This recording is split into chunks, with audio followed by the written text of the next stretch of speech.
A paz do Senhor, meus irmãos queridos, que Deus abençoe a todos vocês, a família de vocês, a vida de vocês, os negócios, os trabalhos, tudo. Esse é o segundo vídeo do estudo chamado Versículo Explicado.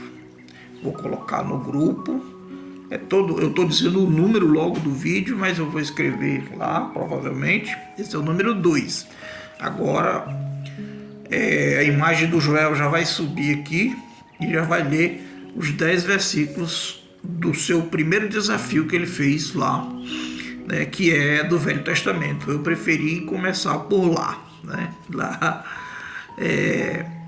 o primeiro versículo da Bíblia, nós vamos analisar hoje. Ele vai ler 10, mas eu não vou analisar os 10, vou ler só um. E antes que eu comece, eu quero explicar algumas coisas para vocês que vocês não escutam, provavelmente não escute muito nas igrejas, né, que é uma parte da teologia um pouco profunda, tá?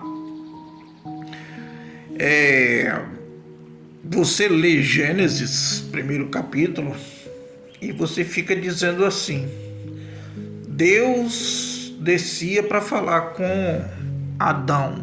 Aí você imagina Deus Jeová, né?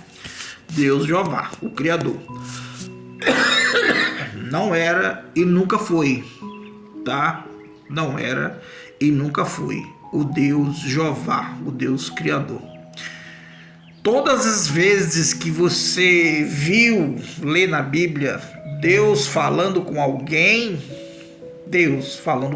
com Moisés, com muitos outros profetas, nunca foi o Deus Jeová, e sim Jesus Cristo. Sempre foi Jesus Cristo.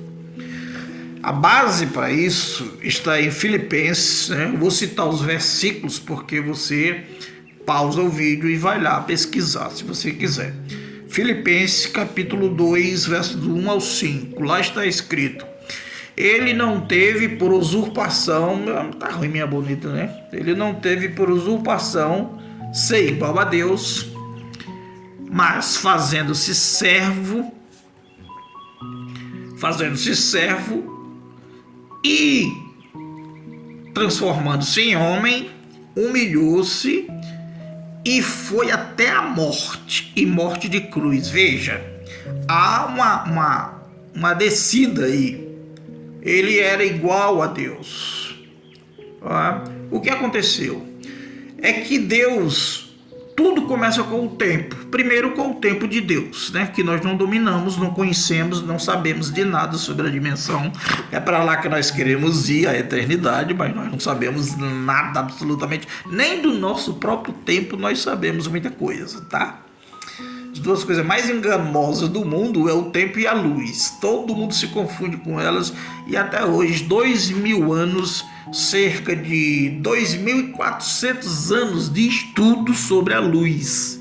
E o tempo, o homem ainda não sabe praticamente nada sobre essas duas coisas. Deus não permitiu eles irem muito longe, né? De entender, saber explicar. Então Deus tem um tempo completo, que ele vê todo. Eu considero uma esteira rolante, né? Uma esteira rolante enorme aqui, que não tem fim. Tem fim para nós, né? Por quê? Porque Deus nos criou e nos deu tempo também. Nós também temos tempo, mas é um tempinho. Se a humanidade vivesse aqui 100 mil anos, 1 milhão de anos ainda não seria nada. Seria muito pouquinho. Mas acontece que a vida do homem aqui na Terra é muito curta, tá? O tempo que o homem tem para viver na Terra é muito curtinho. Então, o homem é um plano de Deus. Deus planejou tudo. Mas acontece que ele, por ter onisciência, ele tem também antevidência, tá? Antevidência é uma parte da onisciência de Deus, que ele vê um ponto. Ele pegou a história do homem, transformou numa corrente e colocou em cima da sua própria esteira. Aí olhou. Aí viu que o primeiro elo ia ser quebrado, o elo da corrente. A corrente não é feita de elo. Então, a história do homem é uma corrente. que Deus fez. Aí ele percebeu que o primeiro elo ia quebrado, ou seja, Adão ia cair. Aí ele tinha duas opções: parar o plano e não fazer mais, ou continuar. Se ele parasse o plano, ele estaria dizendo que o diabo venceu. E ele não faz isso, porque ele não nega a si mesmo. Ele planejou, então ele vai fazer. Aliás, quando Deus pensa, já está fazendo. Deus não fica imaginando como nós não. Ele disse: eu quero o homem feito, fez. Pronto. Depois ele disse: eu quero matar o homem, acabar com tudo que não está prestando, matou. Pronto. É assim. Quando ele pensa, já está agindo. É muito diferente de nós. Então, ele viu Adão caindo. Disse: oh, quebrou o primeiro elo. Tem que emendar, porque eu não vou parar o plano só porque Satanás vai vencer aqui esse ponto. Isso tudo porque o livre-arbítrio, Deus não muda, né? Deus não muda. Deus conhece todas as nossas atitudes do futuro, mas não vai mexer nelas para nos salvar ou para nos condenar. Ele vai nos deixar livre, e as nossas decisões é quem vão dizer para onde que nós vamos, mas ele não vai interferir. Agora, no caso aqui, que Adão caiu, ele precisava dar um jeito para que a humanidade continuasse meio torta, com pecado, sofrendo, com a terra amaldiçoada, tudo, com as sentenças, porque Adão também não caiu em si, né? Você vem uma pessoa gritando, todo mundo diz que é Deus. Não é Deus, é Jesus Cristo. Ali ele já não era mais Deus. Aqui em Filipenses 2, 5 e 2, bom, ele era Deus, mas já era anjo. A Filipenses 2, do verso 5 até o 8 diz: ele não teve por usurpação ser igual a Deus, mas transformando-se em servo é anjo na Bíblia. A Bíblia diz que Deus transforma seus servos naquilo que quer, em labaredas de fogo, em vento, em tudo quanto ele quer. Esses são os anjos. Então Jesus já era anjo ali no jardim, já tinha descido um grau. A palavra Filipenses, quando ele diz não teve por usurpação, mas aniquilou-se, no grego que foi escrito a palavra, né? O Novo Testamento foi escrito no grego, lá a palavra usada para aniquilou-se, ela forma uma imagem, e a imagem é a seguinte: você enche as duas mãos de trigo, de farinha de trigo, ou outro pó qualquer, e começa a soprar. Não vai sair de uma vez, ou seja, Jesus morreu devagar. Em Apocalipse, né? Deixa eu ver se eu acho aqui o versículo. Apocalipse 13, verso 8, diz que ele é o cordeiro que morre desde a fundação do mundo. Então ele já começou a morrer aí. Ele deixou de ser igual a Deus e baixou para ser anjo. Com o tempo, na plenitude, ele baixou mais ainda e virou homem e habitou entre nós, disse João, né? Então, eu vou citar aqui a quantidade de versículo e você, se quiser, vai atrás, porque é muita coisa, não tem como eu ficar explicando. Só estou explicando essa parte porque é muito vital, tá? E por que quando Deus está falando com alguém não é Jeová, não é o Deus do trono branco? É porque é o seguinte: 1 Timóteo 6,16 diz assim, apóstolo Paulo vai dar glória a Deus, né? E ele diz assim: aquele e só ele, tá entre parênteses, e só ele que tem a imortalidade, mora em luz inacessível, e homem algum nunca o viu, nem pode ver. Tá? É assim que está escrito, nem pode ver. A esse seja a glória sempre eterna. Amém. Então por aí você já vê. Em João 1,18, Jesus também disse: ninguém nunca viu ao Pai, mas o Filho que está no seu seio, esse revelou o Pai. Então, o próprio Cristo está dizendo, foi Jesus quem revelou a Deus. Existem várias formas de explicar isso, mas não dá tempo de dizer aqui. Então, o Deus Jeová, o trono branco, Quando ele riscar aqui na terra, a Bíblia diz que o sol desaparecerá, a lua subirá e até o céu, o azul do céu, se enrolará como uma folha de pergaminho. Não, ele não veio conversar com Adão, ele não veio conversar com Abraão.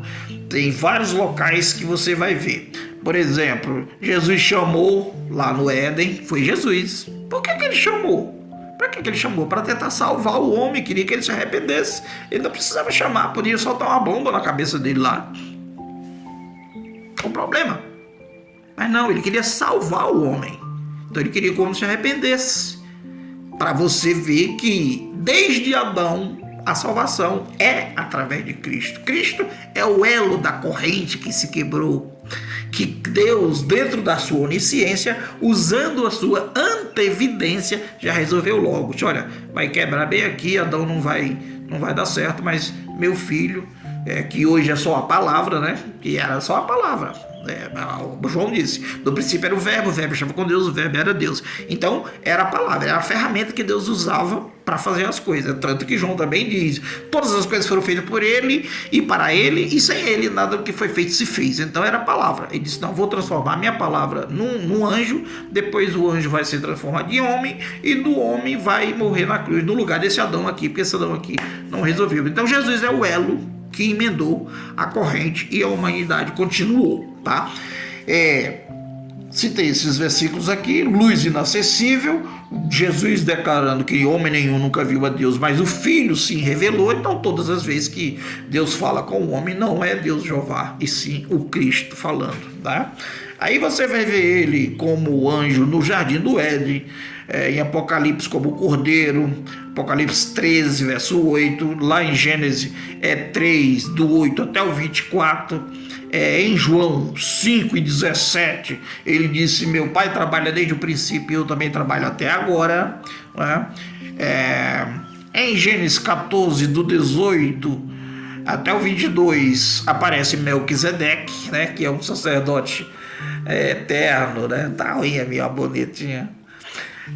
Um sacerdote eterno, que não tem pai, não tem parente, e Paulo, o escritor da carta aos Hebreus, se utiliza dessa parte para todo o capítulo 7 de Hebreus, para explicar que Jesus é esse Melquisedeque, e o sacerdócio de Jesus é baseado na ordem desse Melquisedeque, porque lá não tem genealogia, mas ele recebe o dízimo de Abraão, né? Isso está em 14 de Gênesis, capítulo 18 até o 20, Melquisedeque. Em Hebreus capítulo 7, conta a mesma história, muito mais aprofundada. Em Gênesis 18, todo o capítulo fala de Sodoma e Gomorra, onde Abraão recebe três personagens. Um dele é Cristo, porque dois vai para a cidade e um fica ali, Abraão, e Abraão fica perguntando a ele, Senhor, tu vai matar o justo junto com o injusto? Como é que pode? Vai queimar a cidade e vai matar o justo junto com o injusto? Não pode.